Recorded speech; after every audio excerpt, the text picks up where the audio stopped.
What's good, everybody? Welcome to the channel. Today, I'll be reacting to horrific accident caught on live TV by Mr. Bowling. Enough talking, man. Let's just get into the video.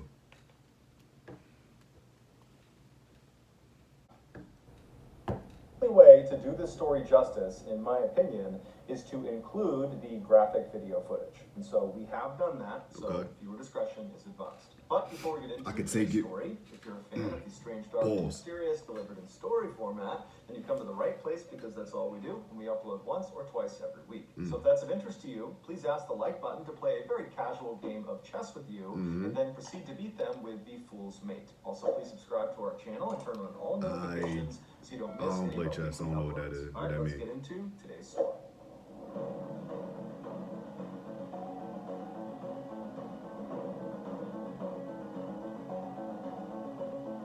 Magic. What the? Go hi. Let's see what this is. What this about? On January 27th, 1908, a 34-year-old handcuffed man walked out from behind the curtain to a cheering crowd inside of a theater in St. Louis, Missouri. This was going to be this man's first ever live performance, but he did not seem nervous. And Next to his this last. man on stage was this comically oversized milk can that was filled to the brim with water. Once the audience had stopped clapping and had calmed down and taken their seats, this man on stage turned to face this milk can and then climbed up this small ladder and then lowered himself feet first into this can. And as he did, his body displaced water from the can, causing it to spill over onto the stage. And then once almost all of his lower half was submerged in water and the audience could only see his face, this man looked over at his assistants in the wings of this theater and kind of gestured to them that he was ready to start. And so the assistants come running out into the middle of the stage and they immediately close the lid of this milk can over this guy,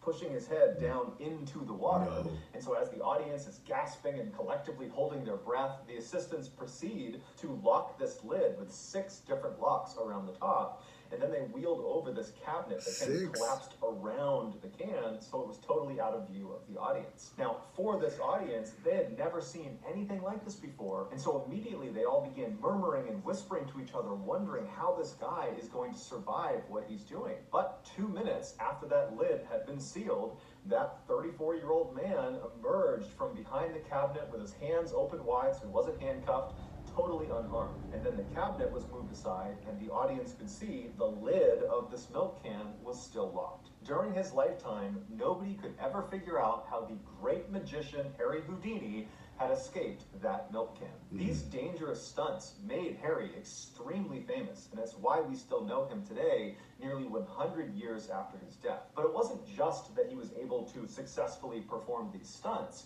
It was his attitude while he performed these stunts that made him so notable. He really just came off as being totally fearless, that he was willing to do just about any stunt. But that wasn't actually true. There was one stunt that Harry was absolutely terrified of. Now, he would eventually work up the courage to attempt this particular stunt, but while he was doing it, he panicked and he had to be rescued by his assistants. And after that, he never tried it again. And for decades, Right. nobody else tried it either. Because, I mean, if Harry Houdini can't perform this stunt, then certainly no one else can either. Right. But in 1990, a daring 32-year-old man named Joe Burris decided he would be the person who would finally conquer this infamous stunt. Joe was a small-time children's magician in Fresno, California, but deep down, he had always believed that someday he would be the next Harry Houdini. In fact, he would actually tell his family that not only would he be the next Harry Houdini, but he would be even better than Harry Houdini. Okay. So that year, he decided it was finally time to make that dream a reality. And so he saw performing this infamous stunt as a way to make that happen. So on Halloween night of that year, so October 31st, Joe, adorned in his white tuxedo, along with his 2 young sons and his parents, they arrived at Blackbeard's Family Fun Center, which was an amusement park in Fresno, California. The family hopped out of the white limousine that Joe had arranged to bring them there, and they began walking across the parking lot to this big crowd of people. And when this big crowd of people saw Joe walking towards them, they all began to cheer. Joe's stunt that he was about to perform that night had been very heavily advertised, mostly by Joe, and so it had become this spectacle in Fresno. It was going to be aired live on TV while he was doing it, and it was going to be broadcast on a radio station. So after Joe and his family make it over to this big crowd, Joe walks to the front and he climbs up on this impromptu stage, and he gives this impassioned speech to his audience about how he's going to be the one who takes on this stunt and becomes the next Harry Houdini. And then afterwards, he looks over at his assistants, all these guys that are around him, and he gestures to them that he's ready to begin. And so with all these TV cameras rolling, the assistants walk up to Joe and they begin shackling his wrists, and they put these chains around his body, and then they lifted him up and put him inside of this see-through plastic coffin. And then this coffin was lowered into this 7-foot pre-dug hole that was right nearby. Once Joe gave the signal that he was ready to go, they would fill this hole in, and the stunt that he would perform would be to escape being buried alive. Houdini had attempted this by being buried under 6 feet of dirt, and he had managed to get out of his coffin, but then he just could not get through the dirt. He panicked, and had it not been for his assistants literally reaching into the dirt and pulling him out, Houdini would have died. Joe, apparently, a year earlier, had attempted some sort of practice run of this stunt. It was not the full amount of dirt. It was some smaller amount of dirt, and he had managed to get out. And so he was really confident in himself. And so for this big televised event, he had decided to really up the ante and make sure it was clear he was not only as good as Houdini, but better than Houdini. And so he was going to have 3 first, and then 4 feet of wet cement put in on top of that. Many people, when they heard this, both the TV personalities, the radio personalities, onlookers, they said this was a terrible idea and you shouldn't do it. But Joe was extremely confident and brushed them off and said, I know what I'm doing. You know, Houdini failed at this and he was only using dirt. Once Joe was in his coffin at the bottom of this 7-foot hole, he looked up at his assistants standing over the grave waiting for a signal, and he gave it to them and kind of shouted up to them that he was ready. And so his team, very excitedly, began shoveling dirt into the hole. But after only a couple of minutes, when less than a couple of feet had been put in the hole, they heard Joe yelling out from inside of the coffin. And so everything stopped, the staff jumped in, and they pulled the dirt out until they could finally get the lid of the coffin off. And they found Joe. He was alive, but he was very shaken up, and he kind of sat up and said, yeah, the chain around my neck is too tight. You got to readjust the chain. Now, all these onlookers at this event, they heard Joe say this, and they saw him, and their read on this situation was not that his neck chain was too tight, but rather, it looks like Joe might have bitten off more than he could chew. Exactly. That this stunt is way more dangerous, and maybe he's realizing that, and he's looking for excuses to not do the stunt. And so the onlookers, they didn't try to egg him on to do it anyways. They started feeling apprehension too, and so everybody who was there began telling Joe, hey man, get out, don't do this now, this is a really bad idea, it's not worth it, the chain's too tight, that's a sign, don't do it, don't get back in. But Joe, after kind of collecting himself, told the group that he was totally fine, that it was really just the neck chain, that was the only issue, and he demanded his staff put that chain back around his neck after they loosened it up, and then put him back in the coffin and fill it in. And so eventually his staff, taking cues from him, said, okay, and they got his neck chain readjusted, and they put him back in the coffin, they chained him back up again, they closed the lid, and once again he gave the signal that he was ready to start.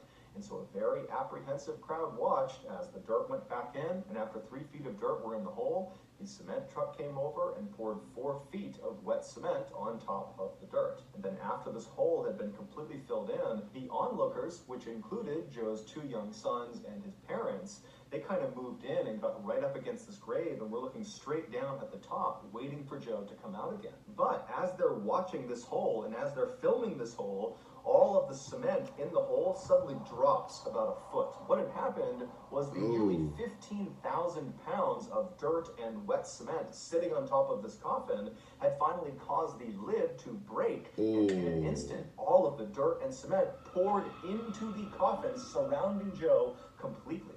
He was truly buried alive. Onlookers immediately jumped into action and did their best to try to dig Joe out, but it took them 30 minutes to finally reach him, and when they did, he was already dead. Joe had ironically died on the exact 64th anniversary of Houdini's death. After an investigation, it was determined that Joe had not tested the strength of his plastic coffin against the weight of the It's wet plastic. cement. He'd only tested it against dirt because that was the one he had done the year earlier. He had done it under dirt and it worked. Joe had also not taken into account that cement dries from the bottom up. So even if Joe had managed to get out of the coffin and make his way through the first 3 feet of dirt that was right on top of He was the done coffin, for anyway. he most likely would have been trapped under the hardened cement layer. You realize that cement starts to harden first. At a lower And they elevation. told him. It's gonna be hard. You mean it hardens in the lower part? I thought it started at the top. No, it hardens. You should stop right there. You should stop right there. Pride come before the fall, baby. No magic trick. This was a doomed mission from the start, but because Joe was so confident in himself and his ability to do the stunt, no one stopped him. He thought Houdini was one of the great escape artists, and he wanted to be better than Houdini. And he was close. So that's going to do it, guys. If you found the secret in today's episode, let us know in the comment section what it is and where you found it. So give us the timestamp. And if you're the first to do that, we'll pin you at the top of the comment section. Yo, I want to be respectful because the dude passed on, but his death was 100% preventable, and he died because of his stupidity. And not only that, like you could see it in his face when the reporter told him about that the cement hardens from the bottom first, and you could see how he did, like how he just ponders for a second, but he decides to go on with it anyway. Yeah, man. I don't know. It's like I'm not laughing. You off the hell? I'm laughing at it because it's like it's so messed up, but it's so stupid. You can't do nothing but chuckle. You know what I mean, but if you like the reaction, make sure you drop a like, leave a comment, and if you really want to see more of me, make sure that you subscribe. I can't talk today. But what else would you say here? If you have anything that you want me to react to personally, make sure that you leave it down in the comments. All right, I'm out. I'll see y'all in the next vid.